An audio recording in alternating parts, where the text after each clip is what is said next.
Hello everyone, I'm Sacrobolic, your Envoy of Hope, and welcome to What I Watched This Week. I didn't watch a whole lot this week, so we're going to start off with Yuu Yuu Hakusho.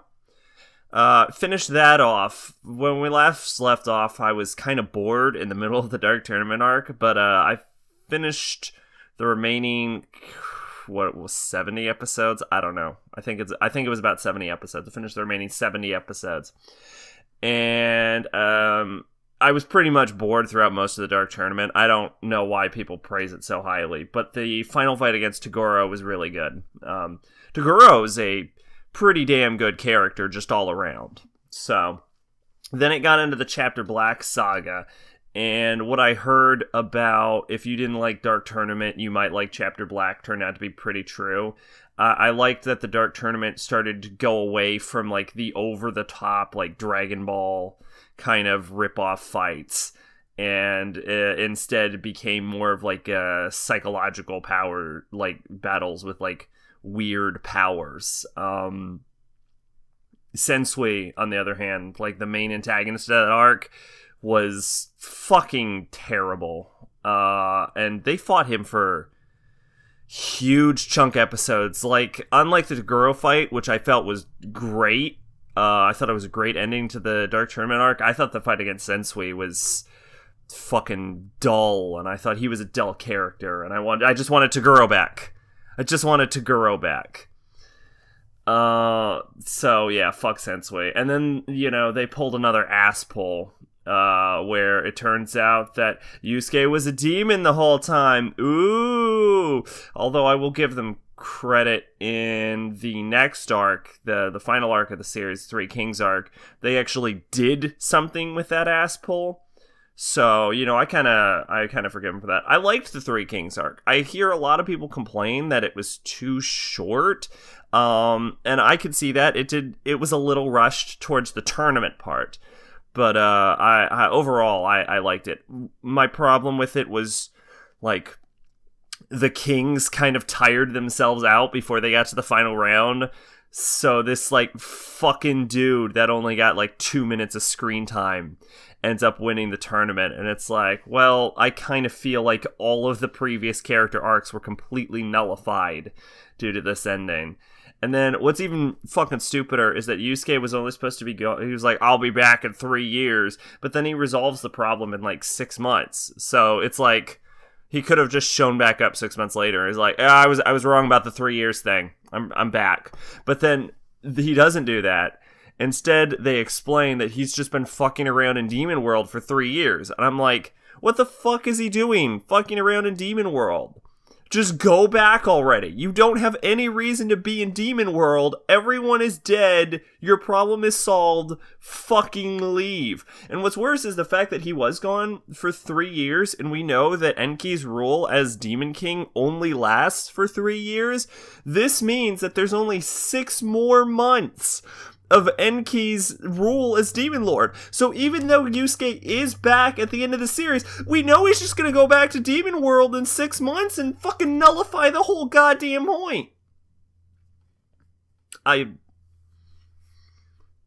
wasn't aware I had that much in me about the ending of Yu Yu Hakusho. Yeah, overall, I left with positive feelings about it. But the fucking long period from after it stopped being about Yusuke fucking around as a ghost to up until right before the last battle of the Dark Tournament was just 40 fucking episodes of me being bored. That's not fair. It's not 40. No, it is about 40 because the last episode of the Dark Tournament was at around 60. So yeah, about 40 episodes of me being fucking bored. So yeah, I can't say I fully liked it, but I liked pieces of it. Yeah. Anyway, then the only other thing I watched this week was Yuri Kuma Arashi, which, if you take it at face value, is an anime about a fucking god planet exploding, and then all of the bears on the earth rise up and they start eating people. And so they make a big fucking wall to separate the bears from the people. And then lesbianism ensues. What it's really about, though, is, of course, it's a huge allegory for McCarthyism. You see, the girls represent, Western civilization, and the bears represent communist civilization. The wall that separates them is, of course, the Iron Curtain, and the invisible storm that the girls inflict upon each other represents the McCarthyist witch hunt that occurred during the time. You see, there are bears disguised as girls, and this represents communist spies inside of Western civilization, but the majority of the damage is done by the actual invisible storm or witch hunt inflicted by McCarthyism, rather than the bears themselves. I'm joking. No, if I'm being entirely honest, I'm not quite sure what Yuri Kuma Arashi was trying to say or what it was about.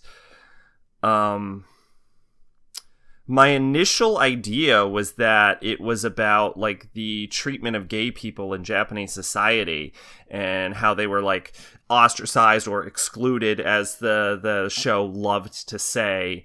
And, kind of like pushed to the side, and the invisible storm, I assumed, was like the pressure of society, like pressuring them to conform to, heterosexuality, or at the very least to keep them in the closet and not speak about their own homosexuality and, keep it under wraps.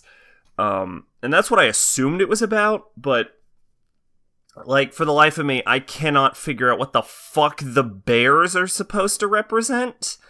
Like at first I was like, I don't know if these bears represent anything. And then I was like, oh, you know what the bears could represent? Is the bears could represent, like, closeted homosexuals, and that they disguise themselves as the girls, with the girls representing, the status quo, the place, the conformity of society. But that goes out the fucking window when, at the end of the series, the fucking main character fucking turns into a bear.